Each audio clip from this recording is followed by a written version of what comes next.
Hello everyone, welcome back.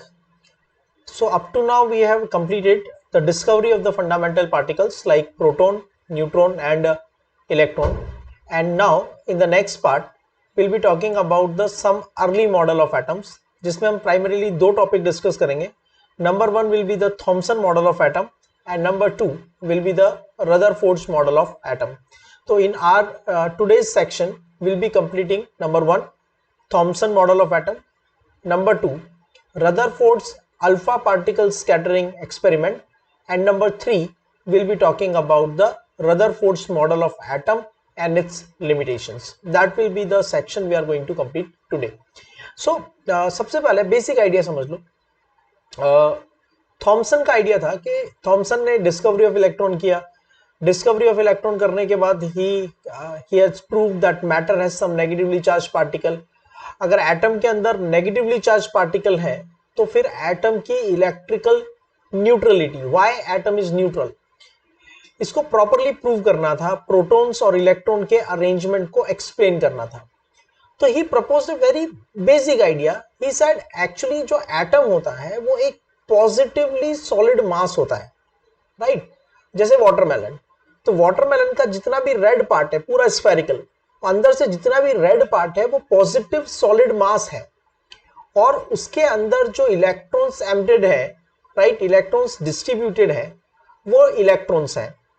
तो जो positive मास है वो रेड पार्ट है और उसके अंदर नेगेटिव इलेक्ट्रॉन सीड्स की तरह डिस्ट्रीब्यूटेड है.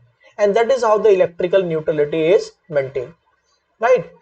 अब आप इसको दूसरे अलग तरीके से कंपेयर कर सकते हो. यू कैन से लाइक जैसे पुडिंग है, तो पूरी पुडिंग जो है वो पॉजिटिवली चार्ज है और उसके अंदर जो रेजिन्स है वो नेगेटिवली चार्ज है. That is how it becomes the plum pudding model of atom और the raisin pudding model of atom. This is how the Thomson proposed his model of atom. तो बेसिक आइडिया ये आता है कि Thomson के model of atom में atom एक पूरा का पूरा एटम एक पॉजिटिव सॉलिड मास होता है और उसके अंदर नेगेटिव इलेक्ट्रॉन्स डिस्ट्रीब्यूटेड होते हैं. It is very, very, very important to understand the Thomson is saying entire atom is positive solid mass. So let's talk about this model of atom. And according to that, Thomson was the first scientist to propose the detailed model of atom. Right? अभी हमें model of atom की requirement है because Dalton तक atom was the smallest particle. उससे छोटा कोई particle नहीं है, तो you need not to explain the position of the particles. Thomson के मॉडल आने के पहले इलेक्ट्रॉन्स और प्रोटॉन डिस्कवर हो चुके हैं. मतलब एटम सबसे छोटा पार्टिकल नहीं है, उससे भी छोटे पार्टिकल प्रेजेंट है. So how are they arranged? जब हम इन पार्टिकल्स के अरेंजमेंट को प्रॉपर एक्सप्लेन करेंगे तो हम कहेंगे the model of atom has been developed, right? So based on that Thomson ने इस आइडिया को सबसे पहले प्रपोज किया, the idea of the model of atom. Thomson propose that atom is consist of a uniform sphere of positive charge. Electrons are distributed more और less uniformly. This is known as the plum pudding model of atom और the watermelon model of atom और the raisin pudding model of atom. तो ये वाला जो part है, ये part पूरा ये एटम है और ये सर्कल नहीं है, एक्चुअली ये स्फीयर है और ये पूरा पॉजिटिव स्फीयर है एंड इट इज सॉलिड. और इसके अंदर ये जो इलेक्ट्रॉन्स हैं ये इसमें डिस्ट्रीब्यूटेड है. बस इतना ही मॉडल ऑफ एटम है थॉमसन का, नथिंग मच अबाउट इट.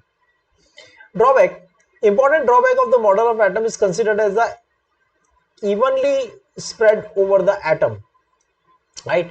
उन्होंने कंसिडर किया कि जो पूरा मास है एटम का वो इवनली डिस्ट्रीब्यूटेड है, मतलब पूरा एटम एक सॉलिड है, राइट?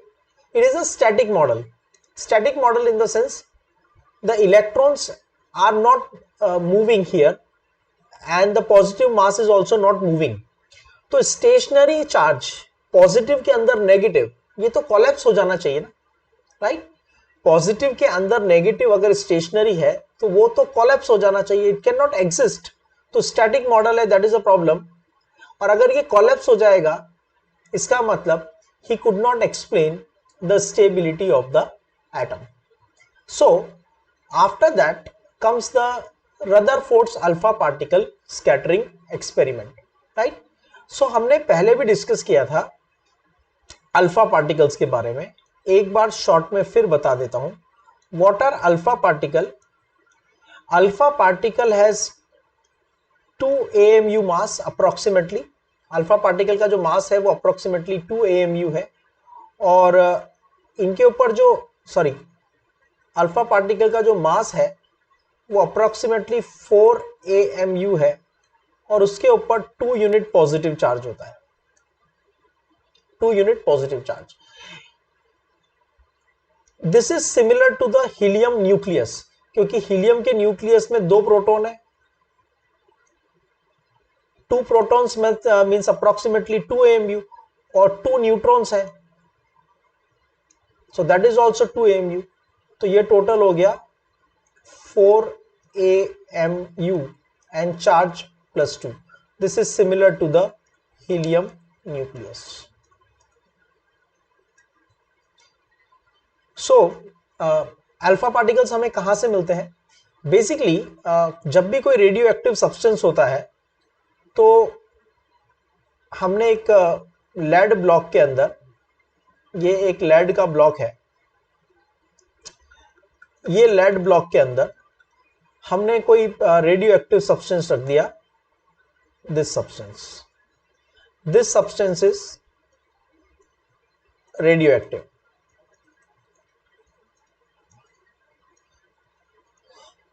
लेड ब्लॉक क्यों रखा? So that the radiation should not spread in all the directions. Lead block उन जो रेडिएशंस हैं उनको ब्लॉक कर देगा. Lead block. Now radiations will move only in this direction. अब यहां से 3 तरह की रेडिएशंस एमिट हुई, alpha, beta, gamma. Basically these are the Greek alphabets like ABC. तो हमने जो टाइप्स ऑफ रेडिएशन है उनको 3 कैटेगरी में डिवाइड कर दिया, A type, B type, C type, मतलब alpha, beta and gamma. To understand their characteristics हमने क्या किया, यहां पे एक एक्सटर्नल इलेक्ट्रिक फील्ड लगा दिया.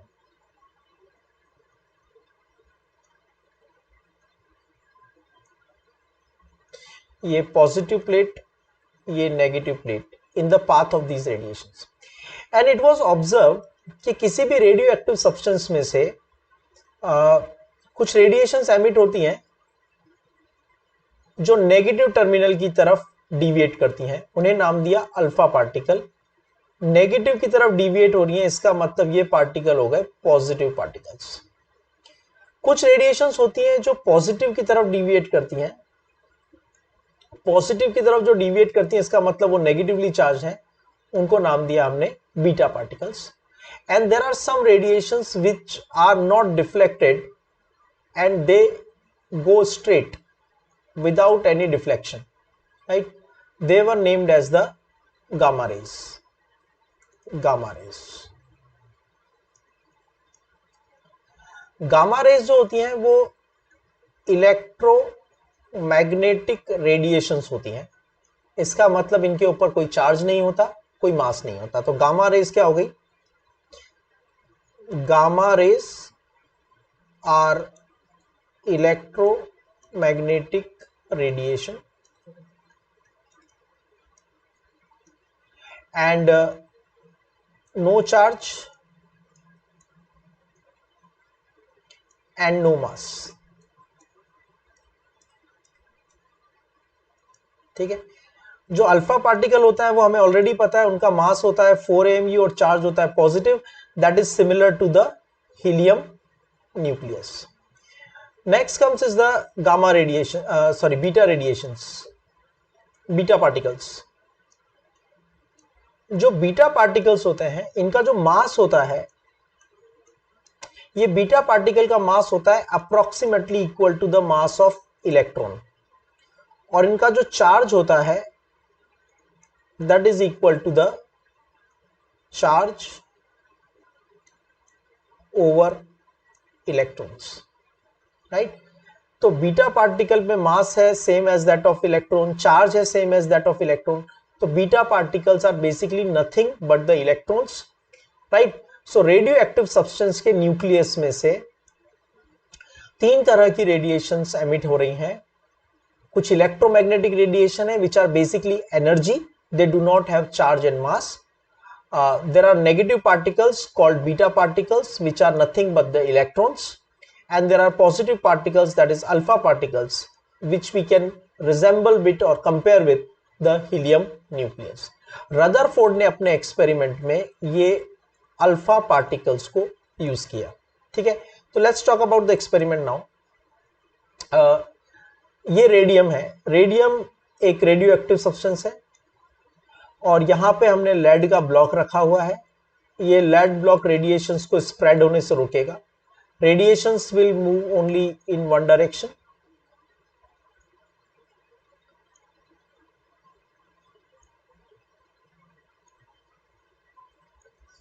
और ये रेडिएशंस एक स्मॉल स्लिट में से पास किया है सो दैट हमें सिर्फ एक बीम ऑफ रेडिएशन मिलेगा, नॉट द स्प्रेडेड रेडिएशन. तो ये यहां से रेडियम से बहुत सारी रेडिएशंस निकलेंगे, उसमें से कुछ रेडिएशंस होंगे जो इस स्प्लिट में से पास होंगे, बाकी को ये प्लेट रोक लेंगी. ये भी लेड की प्लेट है, तो दीज प्लेट्स विल स्टॉप. तो ये हमें मिल गया एक रेडिएशन, राइट. हमने बाहर ऐसे इलेक्ट्रिक और मैग्नेटिक फील्ड अरेंज किए हैं कि जो बीटा पार्टिकल है वो इस स्लिट में से पास नहीं होंगे.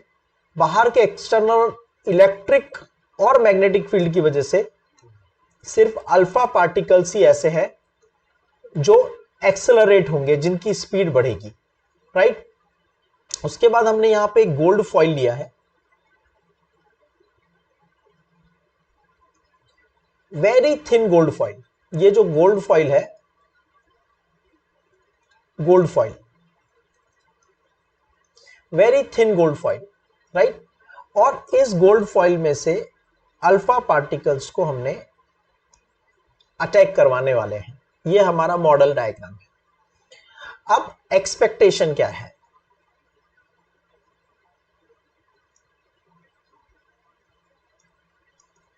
What are your expectations?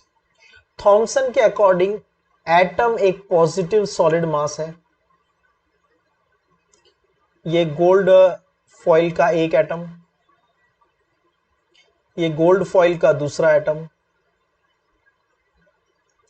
Gold foil next atom, and all atoms are positive solid mass. ये हमारी एक्सपेक्टेशन है. थॉमसन ने हमें यही सिखाया था कि एटम एक पॉजिटिव सॉलिड मास होता है. ठीक है, तो ये थॉमसन का एटम है, राइट. थॉमसन के अकॉर्डिंग एटम ऐसा होना चाहिए, पॉजिटिव सॉलिड मास जिसमें नेगेटिवली चार्ज पार्टिकल्स हैं. तो अगर अल्फा पार्टिकल्स आएंगे और यहां पे आके स्ट्राइक करेंगे,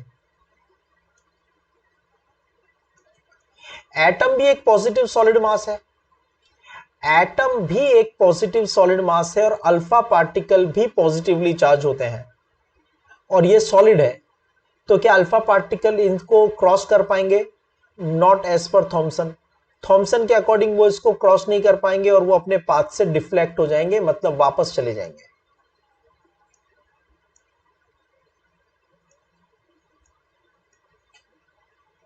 ये गोल्ड फॉइल को पास नहीं कर पाएंगे. यहां पे आपको कोई अल्फा पार्टिकल नहीं मिलेगा. No alpha particle on other side of the gold foil. इस गोल्ड फॉइल के दूसरी तरफ कोई अल्फा पार्टिकल नहीं पहुंच पाएगा क्योंकि एटम एक पॉजिटिव सॉलिड मास है अकॉर्डिंग टू थॉमसन, और ये पॉजिटिव सॉलिड मास में से अल्फा पार्टिकल पास नहीं हो सकते. ऐसा हमारा एक्सपेक्टेशन है. With this expectation we are starting this experiment. ठीक है, तो रेडियम में से alpha particles, beta particles emit हुए. हमने अल्फा पार्टिकल्स को एक्सेलरेट किया by using the electric and magnetic field और उनका बॉम्बार्डमेंट किया ओवर द गोल्ड फॉइल. ये हमारी गोल्ड फॉइल है, वेरी थिन गोल्ड फॉइल.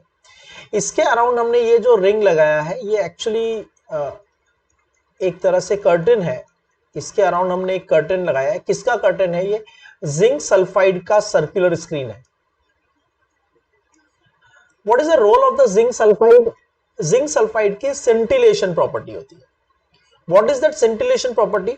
जब भी कोई पार्टिकल आके इस फॉइल पे या इस जिंक सल्फाइड की स्क्रीन पे स्ट्राइक करेगा तो ग्लो प्रोड्यूस होगा। तो अगर यहां पे आके अल्फा पार्टिकल ने स्ट्राइक किया तो ग्लो होगा और हमें पता चल जाएगा कि अल्फा पार्टिकल ने कहां पे हिट किया। ठीक है, हमारी एक्सपेक्टेशन यह है कि जितने भी अल्फा पार्टिकल जाएंगे उनमें से प्रोबेबली कोई भी अल्फा पार्टिकल गोल्ड फॉइल को क्रॉस नहीं कर पाएगा और सभी रिटर्न होके आ जाएंगे। और वो कहां पे जाके स्ट्राइक करने हैं ये हमें जिंक सल्फाइड की स्क्रीन पे दिख जाएगा। ये है arrangement of the experiment, right, construction. अब ऑब्जर्वेशन देखो, interesting observation. 99% particle passed through the gold foil without any deflection. 99% particles as it is gold foil में से पास हो गए, as it is। ये यहां से आए अल्फा पार्टिकल्स और ये डायरेक्ट पास हो गए।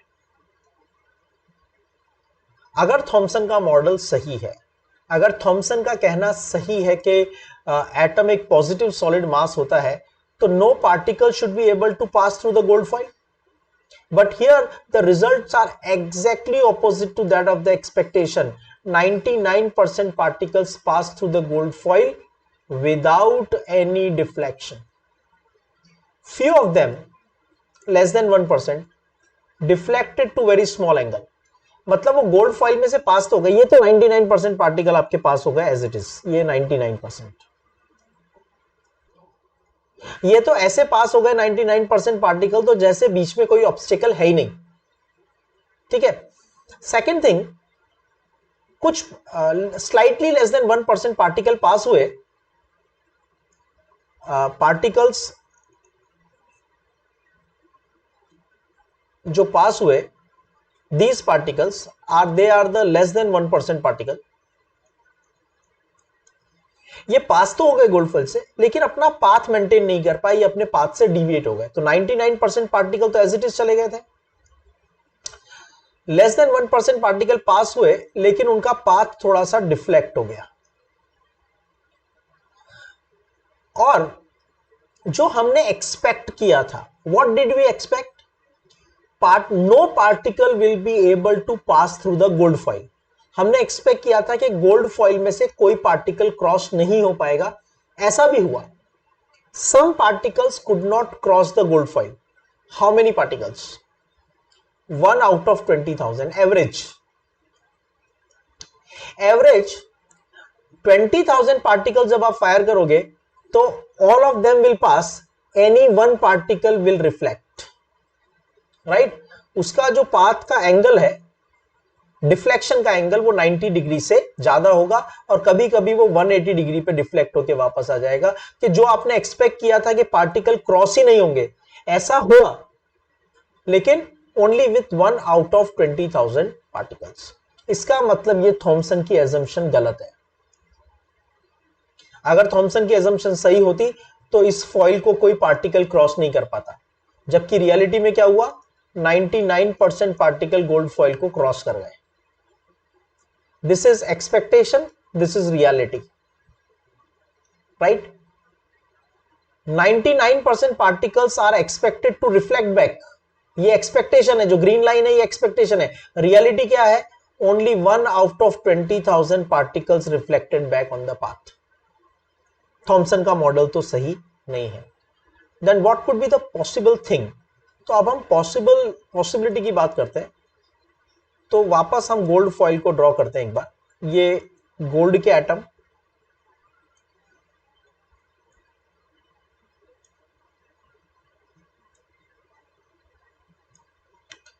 तो ऑब्जर्वेशन ये है कि 99% particles are passing through the gold foil without any deflection, because most of the part of the atom is simply an empty space।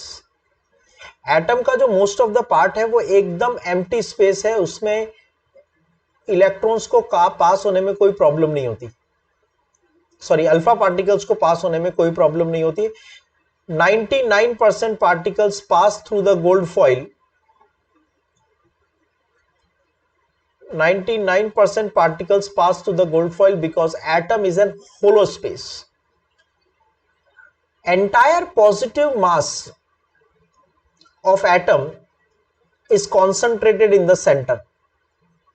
Atom का जितना भी पॉजिटिव सॉलिड मास है वो सब उसके सेंटर में कॉन्सेंट्रेटेड है, यानी जितने भी प्रोटॉन्स हैं वो इस पॉजिटिव सॉलिड मास में है। तो अगर कोई alpha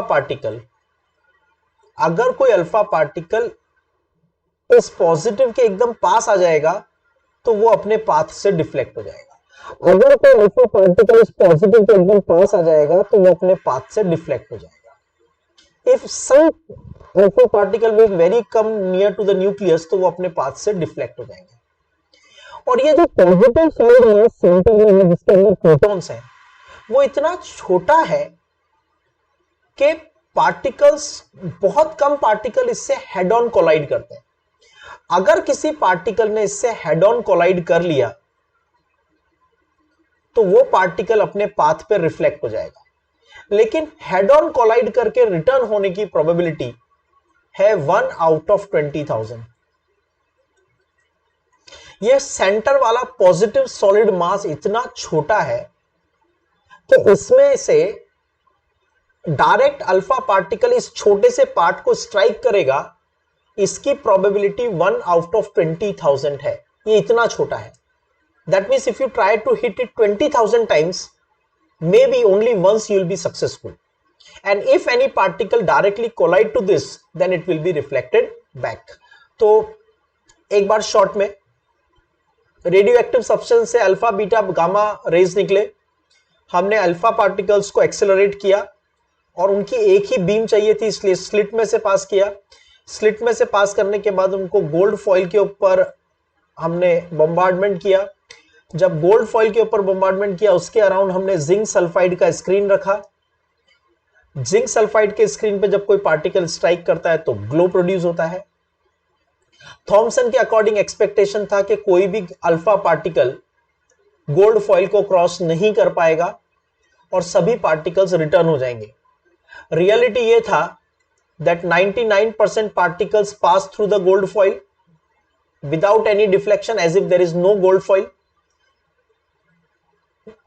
Some less than 1% particles although pass through but they were slightly deflected from their path।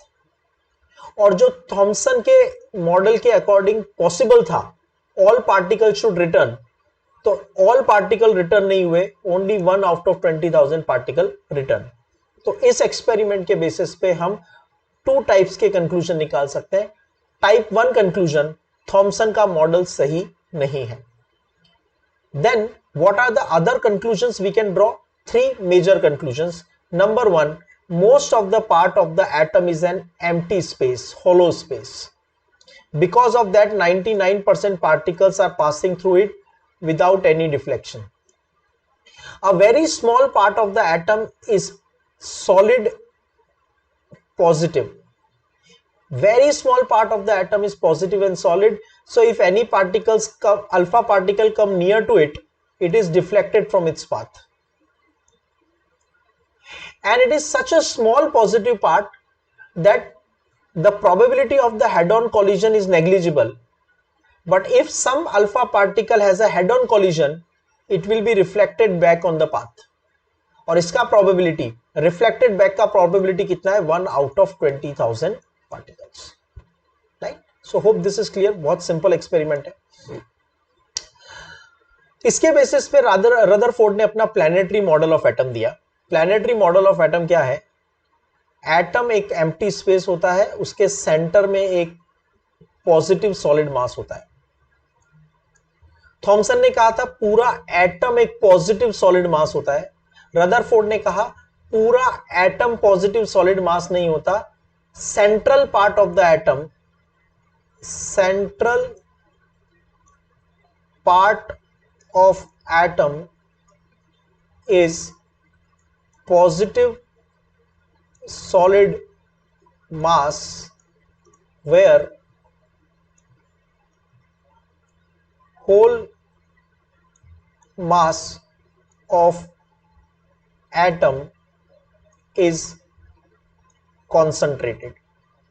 Atom का जितना भी मास होता है वो यहीं पे कॉन्सेंट्रेटेड है, और ये वाला जो पार्ट है ये पूरा पॉजिटिव है और ये सॉलिड है और इसके अंदर प्रोटॉन्स प्रेजेंट हैं, और इसको उसने नाम दिया न्यूक्लियस। एटम के जो बाहर वाला पार्ट है इसको हम कहते हैं एक्स्ट्रा न्यूक्लियर स्पेस। ये पूरा एम्प्टी स्पेस है और इसमें इलेक्ट्रॉन्स रिवॉल्व कर रहे हैं around the nucleus, like electron revolve around nucleus same as planets revolve around the sun। ठीक है, सो ये सिंपल सा रदरफोर्ड का मॉडल ऑफ एटम है, इसको एक बार हम प्रॉपरली देख लेते हैं। In 1911, the Rutherford proposed the model of hydrogen atom. It was based on the alpha particle scattering experiment. Most of the atom is an empty space, पूरा empty space है। In atom, positively charged protons must be concentrated in a very small volume called nucleus. Atom का जितना भी positive part है वो उसके centre में concentrated है, जिसको हम न्यूक्लियस कहते हैं। In order to neutralise the positive charge of the centre, there must be negatively charge electron continuously revolving around the centre in a definite circular path, like the planets revolve around the sun. Volume of atom is very large compared to its nucleus. जो ये पूरा empty space है, जिसको हमने कहा ये पूरा empty space है, this is volume of atom and this is volume of nucleus. So Rutherford proposed volume of nucleus is negligible compared to the volume of atom. ठीक है, electrons are responsible for the volume and the nucleus is responsible for the mass. electrons का जो path है वो atom के volume को decide करता है, और nucleus जो होता है वो atom के mass को determine करता है। This is the simple model of atom proposed by Rutherford. So basically it is something like this. Why electrons are not being able to, why alpha particles are directly passing through the atom? क्योंकि atom का जो most of the part है वो empty space है, और इस empty space में से अल्फा पार्टिकल्स एंटर होते हैं और बिना किसी डिफ्लेक्शन के पास हो जाते हैं। अल्फा पार्टिकल्स एंटर होते हैं, बिना किसी डिफ्लेक्शन के पास हो जाते हैं। इसका सेंट्रल वाला पार्ट पॉजिटिव है, सेंट्रल वाला पार्ट पॉजिटिव है, तो अगर कोई अल्फा पार्टिकल इसके पास आता है तो वो अपने पाथ से डिफ्लेक्ट हो जाता है, अगर कोई इसके पास आता है तो अपने पाथ से डिफ्लेक्ट हो जाता है। जितना ज्यादा पास होता है उतना ज्यादा डिफ्लेक्ट होता है। अगर कोई पार्टिकल इससे हेड ऑन कॉलिजन करता है तो ये इतना ज्यादा रिजिड मास है, इतना ज्यादा डेंस होता है न्यूक्लियस, किसी भी एटम का न्यूक्लियस इतना ज्यादा डेंस होता है कि अल्फा पार्टिकल उसको क्रॉस नहीं कर पाते और रिटर्न हो जाते हैं। लेकिन रिटर्न होने वाले पार्टिकल 1 आउट ऑफ 20,000 ही होते हैं, बिकॉज हेड ऑन कोलाइड करना बहुत डिफिकल्ट है, because positive centre mass, nucleus का मास, न्यूक्लियस का वॉल्यूम नेग्लिजिबल है, तो डायरेक्टली उसको हेड ऑन कोलाइड करना बहुत ज्यादा डिफिकल्ट है। इट इज पॉसिबल, इसकी प्रोबेबिलिटी है 1 out of 20,000 times. Based on that ये अल्फा पार्टिकल एक्सपेरिमेंट का रिजल्ट आया। बेस्ड ऑन दैट उन्होंने मॉडल ऑफ एटम दिया कि ये न्यूक्लियस है, positive solid mass, positive solid mass called nucleus, and electrons are revolving in the circular path around the nucleus like the planets revolve around the sun. Now after this let's talk about limitations. Could not explain the stability of atom. ध्यान से समझो, if I talk about electromagnetic theory, electromagnetic theory by James Clerk Maxwell. Electromagnetic theory by James Clerk Maxwell gives a very simple idea that there is only charged particle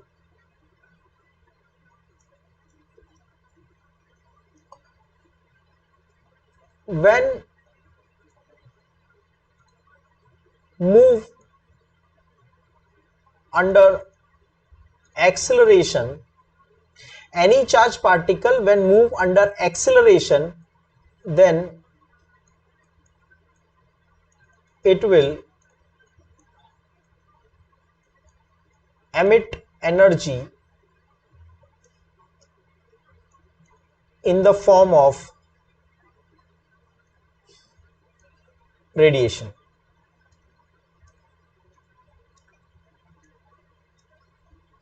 मतलब देखो, ये nucleus, ये electron circular path में revolve करेगा. Velocity, change in velocity per unit time, change in velocity per unit time is acceleration. With when electron is moving, its direction will change. Velocity is a vector quantity. Velocity is vector quantity, so if direction is changed, the velocity will change. If velocity will change, then change in velocity per unit time is acceleration. Change in velocity per unit time is acceleration. इसका मतलब जब electron circular path में revolve करेगा तो उसमें acceleration होगा. और James Clerk Maxwell के अकॉर्डिंग अगर उसमें एक्सेलरेशन है तो वो एनर्जी एमिट करेगा in the form of electromagnetic radiation. इसका मतलब ये न्यूक्लियस, ये इलेक्ट्रॉन सर्कुलर पाथ पे रिवॉल्व करेगा तो ये एनर्जी एमिट करेगा in the form of electromagnetic radiation.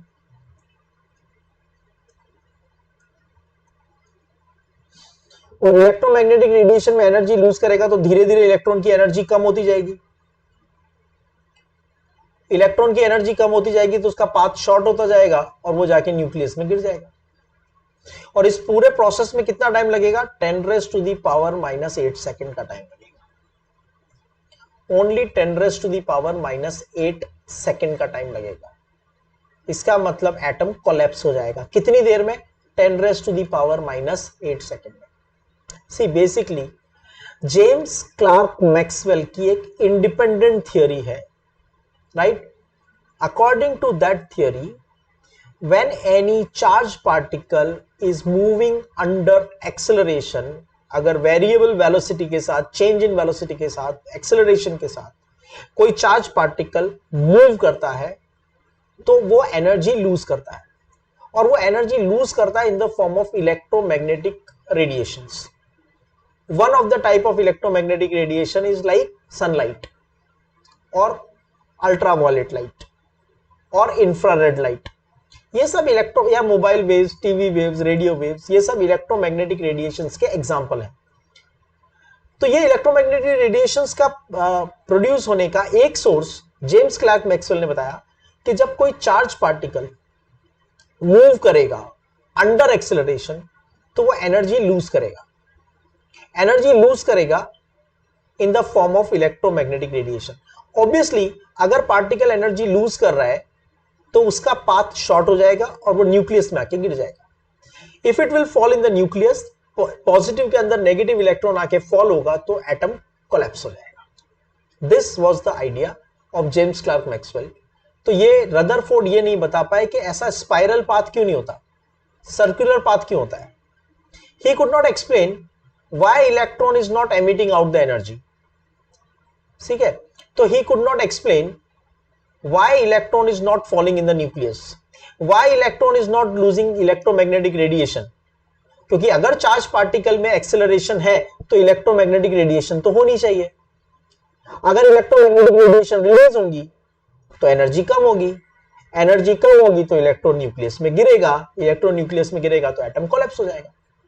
पर एटम तो स्टेबल है. हाउ?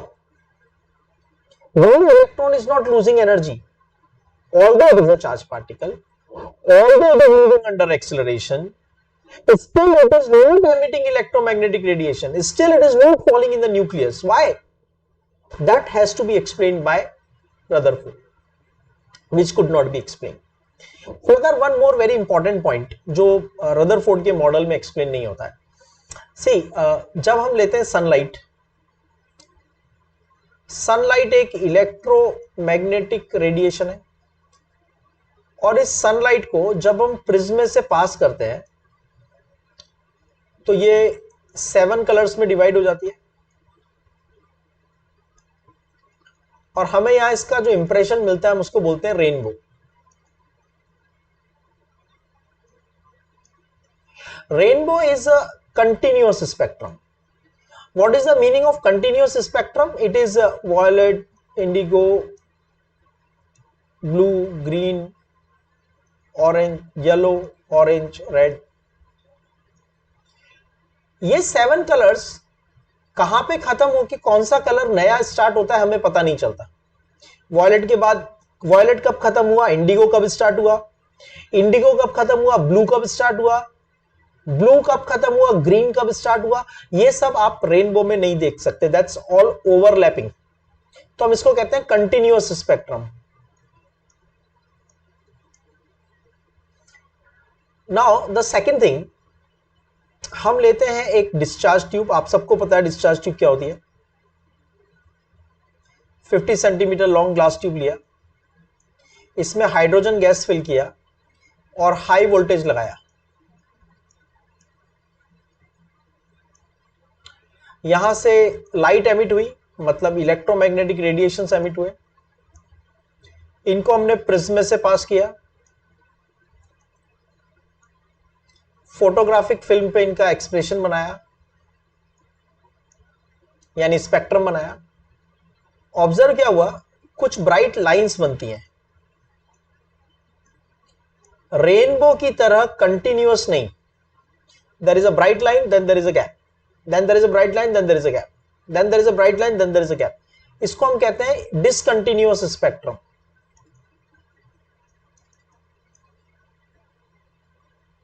तो एटम का स्पेक्ट्रम डिसकंटिन्यूअस क्यों होता है, एटम का स्पेक्ट्रम में ये लाइंस क्यों बनती है, ये भी रदरफोर्ड अपने मॉडल में एक्सप्लेन नहीं कर पाए. तो हम दो मेजर पॉइंट्स एक्सप्लेन कर सकते हैं, that he could not explain stability and he could not explain the spectrum.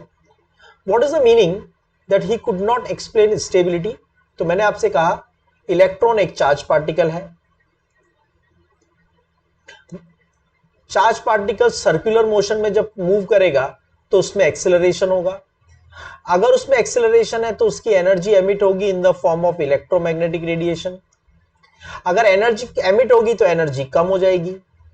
अगर एनर्जी कम हो जाएगी तो उसका पाथ सर्कुलर वन की जगह स्पाइरल हो जाएगा और वो न्यूक्लियस में गिर जाएगा. पर ऐसा नहीं होता है.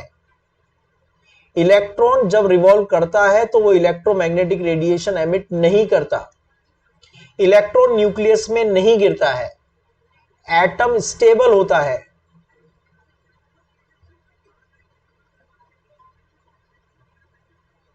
एटम स्टेबल है. हाउ? और नॉर्मल लाइट का, व्हाइट लाइट का, सनलाइट का जो स्पेक्ट्रम है वो कंटिन्यूअस है. उसके सभी कलर्स एक दूसरे से ओवरलैप करते हैं, बीच में कोई गैप नहीं है. लेकिन जब हम हाइड्रोजन गैस को हीट करके या उसमें से इलेक्ट्रिसिटी पास करके जब उसकी एमिटेड लाइट का स्पेक्ट्रम बनाते हैं तो वो कंटिन्यूअस नहीं होता, वो डिसकंटिन्यूअस होता है. व्हाई? ये पॉइंट्स रदरफोर्ड के मॉडल ऑफ एटम में जस्टिफाई नहीं होते हैं. Right? So this is about Rutherford's model and its limitations. Hope you are clear about the idea of the Rutherford's model of atom. Basically हमने क्या किया है आज के लेक्चर में, शॉर्ट में रिवाइज करते हैं. रेडियम में से अल्फा पार्टिकल आए, अल्फा पार्टिकल को गोल्ड की फॉइल में से पास किया. गोल्ड की फॉइल में से पास किया तो 99% पार्टिकल तो एज इट इज पास हो गए.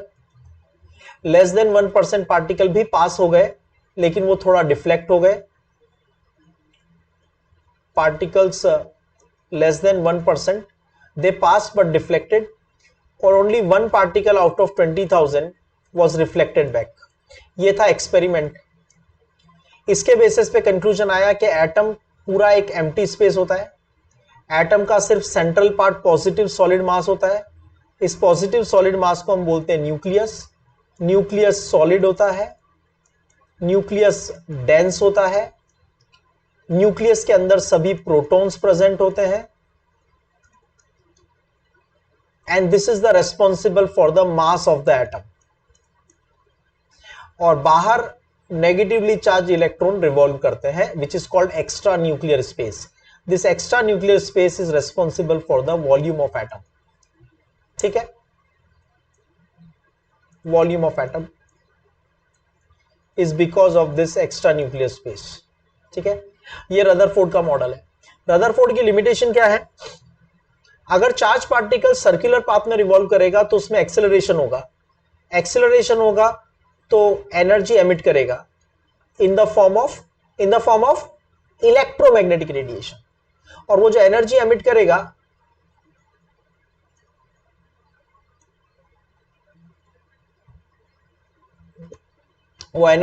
करेगा तो वो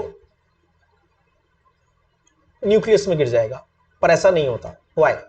दूसरा, हाइड्रोजन को डिस्चार्ज ट्यूब में फिल करके जब 10,000 वोल्ट का पोटेंशियल डिफरेंस लगाया तो लाइट एमिट हुई। उस लाइट को प्रिज्म में से पास करने के बाद जो स्पेक्ट्रम बना वो रेनबो की तरह कंटिन्यूअस नहीं है, ये डिसकंटिन्यूअस स्पेक्ट्रम है। इसमें ब्राइट लाइंस हैं, रेनबो की तरह ब्राइट बैंड्स नहीं है, और कंटिन्यूअस नहीं है, डिसकंटिन्यूअस। एक लाइन है, फिर डार्क है, फिर लाइन है, फिर डार्क। ऐसा क्यों है? ये रदरफोर्ड ने एक्सप्लेन नहीं किया। Last thing, size comparison.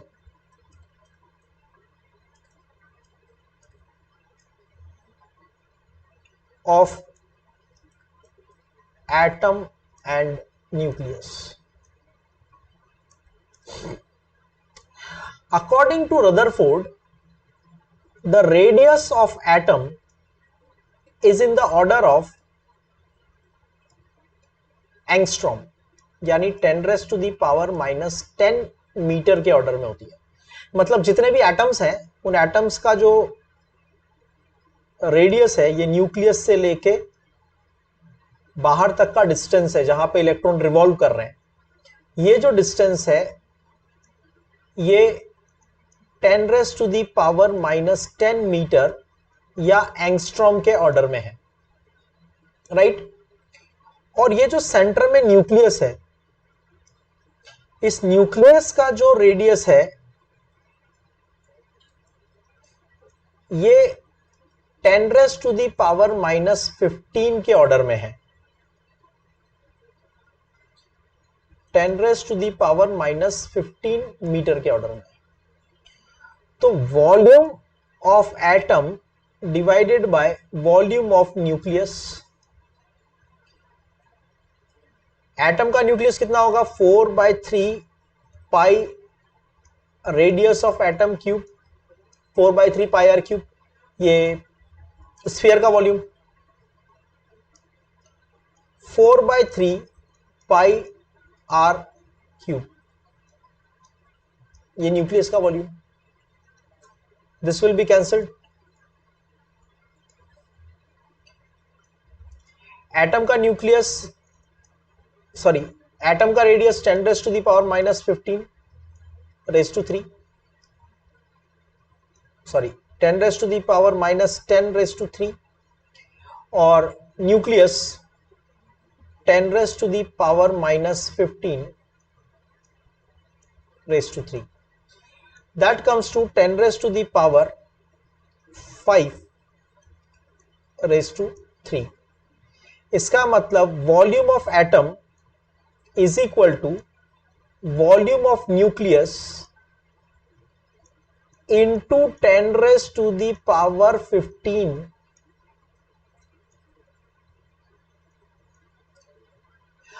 आप इस कंपैरिजन को भी समझो। अगर मैं कहता हूं एटम का रेडियस, जस्ट हाइपोथेटिकल, एटम का रेडियस 1 सेंटीमीटर है, सॉरी, न्यूक्लियस का रेडियस मैं आपको बोलता हूं 1 सेंटीमीटर है। न्यूक्लियस का रेडियस 1 सेंटीमीटर है, मतलब ऑलमोस्ट एक कॉकरोच के बराबर, एक बड़े कॉकरोच के बराबर इसका। तो एटम का रेडियस कितना हो जाएगा? 10⁵ सेंटीमीटर, मतलब 1 किलोमीटर। तो साइज कंपैरिजन उन्होंने बताया कि अगर न्यूक्लियस एक कॉकरोच के बराबर है तो एटम का रेडियस 1 किलोमीटर का होगा। अगर पूरा एटम एक क्रिकेट स्टेडियम के बराबर है, अगर पूरा एटम एक क्रिकेट स्टेडियम के बराबर है, तो न्यूक्लियस कितना बड़ा होगा? उसके पिच के सेंटर में बैठा हुआ मॉस्किटो, इतना साइज डिफरेंस होता है in the nucleus as well as the atom. Rutherford का मॉडल ऑफ एटम तो फेल हो गया क्योंकि वो स्टेबिलिटी नहीं बता पाए और हाइड्रोजन का स्पेक्ट्रम भी नहीं बता पाए, लेकिन रदरफोर्ड को नोबेल प्राइज मिला for the discovery of nucleus. In a way, he failed the idea proposed by Rutherford, where he failed the idea proposed by Thomson, where entire atom was solid. Rutherford के पूरे experiment का और model of atom का एक positive conclusion ये निकला कि atom solid नहीं होता, एटम का सेंट्रल पार्ट सॉलिड होता है, और वो जो सेंट्रल पार्ट सॉलिड है वो पॉजिटिवली चार्ज है, उसके अंदर प्रोटॉन्स हैं, वो बहुत ज्यादा डेंस है, और उसको हम कहते हैं न्यूक्लियस।